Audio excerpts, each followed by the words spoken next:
ने ये किया वो किया, बात आ रहा था। मैं थोड़ा सा आपके परमिशन से मैं याद दिलाना चाहूंगा नेहरूवियन ब्लंडर का। आर्टिकल 370 जो है एक टेम्परेरी प्रोविजन था, लेकिन यह भी नेहरू जी का ब्लंडर था। 5000 स्क्वायर किलोमीटर का शक्सगम वैली कांग्रेस की हुकूमत रहते हुए पाकिस्तान ने चीन को धन में दे दिया।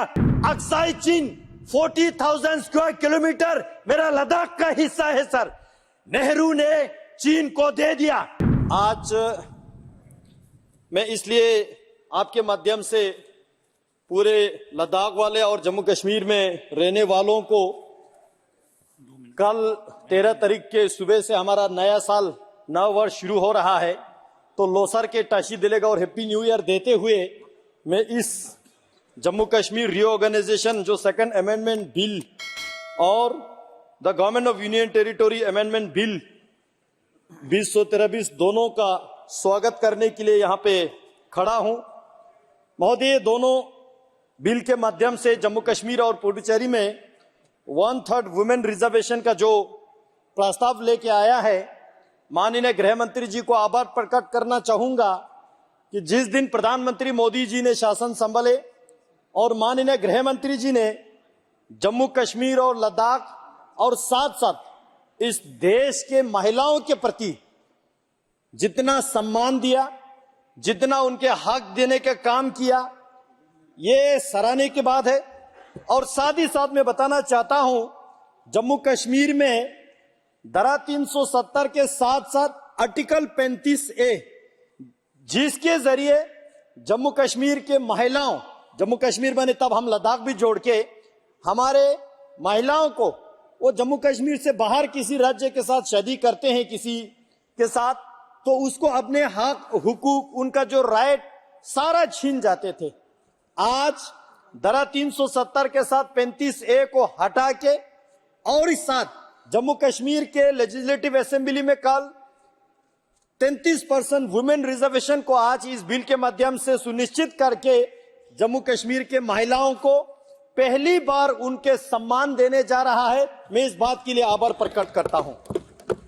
केवल यही नहीं, आज जम्मू कश्मीर और लद्दाख में अलग अलग स्कीम्स के माध्यम से, चाहे वो सेल्फ हेल्प ग्रुप का हो या FPO बनाना हो या गोल्डन कार्ड के माध्यम से हो या फ्री राशन के माध्यम से हो या गैस सिलेंडर देने के माध्यम से हो, ऐसे अनगिनत स्कीम के माध्यम से हमारे वुमेन एम्पावरमेंट करने का काम आज के सरकार कर रहा है।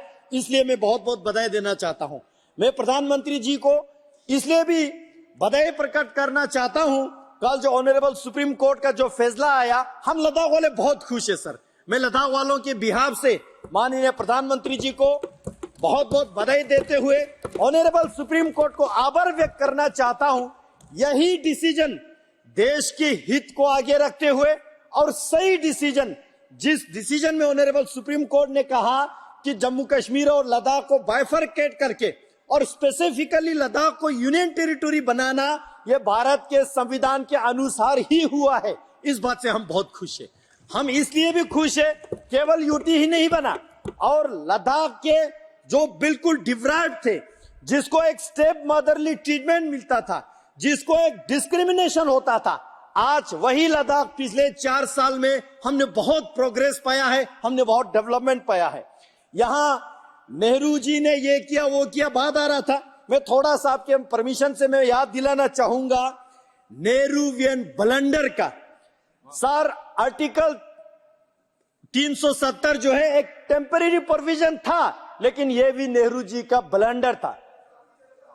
सर, चर्चा हो गया, लेकिन जो चर्चा नहीं हुआ मैं उस विषय को लाना चाहता हूं। सर, जो चर्चा नहीं हुआ, सर POK कब लाएंगे? जिक्र कर रहा था कि POK कब ला रहे। हम तो इस बात से बहुत खुश है सर, क्योंकि POK भी लद्दाख का हिस्सा है। मेरे POK के रहने वाले लोग आज वहां पे जलसा जुलूस करके ये मांग कर रहा है, भारत के प्रधानमंत्री के प्रति उनका विश्वास जता रहा है कि मोदी जी बॉर्डर खोलो, हम भारत के साथ जोड़ने के लिए तैयार हैं। उन लोगों को भी समझ में आ गया कि नेहरू जी के ब्लंडर की वजह से आज वो पाकिस्तान में फंसे हुए हैं, वो लोग आजादी मांग रहा है। ये प्रधानमंत्री जी के प्रति विश्वास है। हम तो जीत रहे थे 1948 में जब कवेली हमला हुआ था, भारतीय सेनाओं ने अपने वीरता दिखा के पाकिस्तान के कबीले हमला जो है लेके भसगो तक आए, भसगो से धकेल के, कारगिल से धकेल के, द्रास से, श्रीनगर से बिल्कुल पीछे तक धकेलते हमारे भारतीय सेना पता नहीं पीओ के तो छोड़िए पाकिस्तान का आधा पूरा हिस्सा लाने वाले थे। नेहरू जी ने बोला नहीं, सीज फायर होना चाहिए। क्या ये नेहरूवियन ब्लंडर नहीं है? सर यहाँ पे जिक्र किया अधीर रंजन जी ने सीपेक का जो जिक्र आया, चाइना पाकिस्तान इकोनॉमिक कॉरिडोर का, ये बहुत महत्वपूर्ण विषय है। चाइना पाकिस्तान इकोनॉमिक कॉरिडोर का जो जिक्र आया, पहले तो हमको वो जानना होगा ये बनता कहाँ है, बन कहाँ रहा है। शख्सगम वैली वो मेरा लद्दाख का हिस्सा है सर, 5000 स्क्वायर किलोमीटर का शख्सगम वैली कांग्रेस की हुकूमत रहते हुए पाकिस्तान ने चीन को धन में दे दिया और कांग्रेस पार्टी चुप बैठा। क्या ये नेहरूवियन ब्लंडर नहीं है? अक्साई चीन 40,000 स्क्वायर किलोमीटर मेरा लद्दाख का हिस्सा है सर, नेहरू ने चीन को दे दिया। उसके अलावा एक बात आज मैं जिक्र करना चाहता हूं सर, लद्दाख के इतिहास में जब लद्दाख इंडिपेंडेंट किंगडम था 1684 में, 1684 में वहां पे एक ट्रीटी हुआ तिंगमोजगांग ट्रीटी के नाम से जाने जाते हैं। उस ट्रीटी में लद्दाख के महाराजा और तब के तिब्बत के जो परम पावन 5th दलाई लामा जी के बीच एक ट्रीटी हुआ, उसमें साइन हुआ पर्वत जो हमारा पवित्र जगह है कैलाश पर्वत और वहां पे जो झील मानसरोवर है, वहां तक हमारे बुद्धिस्ट लोग वहां पे तीर्थ यात्रा के लिए जाते थे, हिंदू लोग तीर्थ यात्रा के लिए जाते हैं, जैन को मानने वाले लोग तीर्थ यात्रा के लिए जाते थे। वो लद्दाख का हिस्सा रहेगा, है हमेशा के लिए, वो उस ट्रीटी में लिखा था। उसके बाद लद्दाख जम्मू कश्मीर के साथ जोड़ा और जम्मू कश्मीर भारत के साथ जोड़ा, इसलिए वो मैनसर गांव भारत का हिस्सा था। नेहरू जी ने 1962 के बाद, सर एक मिनट, 1962 के बाद पंडित जवाहरलाल नेहरू जी ने हिंदी चीनी भाई भाई की नारा लगा के चीन को एज अ गुड जेस्चर दान में दे दिया सर, दान में दे दिया। वो कैलाश पर्वत, वहाँ के झील मानसरोवर बोल करके समाप्त कीजिए। समाप्त कर रहा हूँ सर, वो दान में दे दिया। हमको इस बात से बहुत दुख है। नो सर ये कांग्रेस वाले, इनको जानना होगा सर, 1961 के सेंसस में, 1961 के भारत के सेंसस में मैनसर गांव का नाम जिक्र आता है, वहाँ के जनसंख्या जिक्र आता है, क्योंकि वो भारत का अभिन्न अंग था। नेहरू जी ने उसको गवाया सर। मैं कंक्लूड कर रहा हूँ सर, मैं कंक्लूड कर रहा हूँ सर, मैं कंक्लूड कर रहा हूँ, 1 मिनट में मैं कंक्लूड कर रहा हूँ सर। जम्मू कश्मीर में हमेशा चीफ मिनिस्टर मुसलमान का रहा, हमेशा चीफ मिनिस्टर मुसलमान का रहा। दुर्भाग्य के बाद ये है, वहाँ हजरत इमाम हुसैन अलैहिस्सलाम साहब को मानने वाले मातम करते हैं हजरत इमाम हुसैन के शहादत पे। इन्होंने हजरत इमाम हुसैन के ताजिया निकलने नहीं दिया। ये विषय हो चुके हैं। प्रधानमंत्री जी आने के बाद वहाँ हुसैनी लोगों को ताजिया निकलने दिया।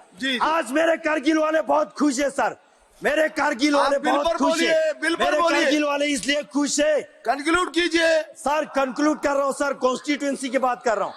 कारगिल वालों को, लद्दाख के शिया मुसलमान को, सुन्नी मुसलमान को इतिहास में पहली बार हज कमेटी गठन करके दिया, 100% को हज कराया। हम प्रधानमंत्री जी को आभार। सर कंक्लूड कर रहा हूँ, last sentence sir, Jammu Kashmir के उन्नति देख के, वहाँ के पीस देख के, वहाँ के टूरिज्म देख के मेरे कारगिल वाले मांग कर रहे सर, पानी खार से पहलगाम रोड खोल दिया जाए। आप बिल्कुल बोलिए सर। सभी प्रकार के खबरों के लिए जुड़े रहिए सरपंच टीवी के साथ। धन्यवाद। मंत्री जी लाके चैनल को सब्सक्राइब करना ना भूलें एवं वीडियो को लाइक और शेयर अवश्य करें।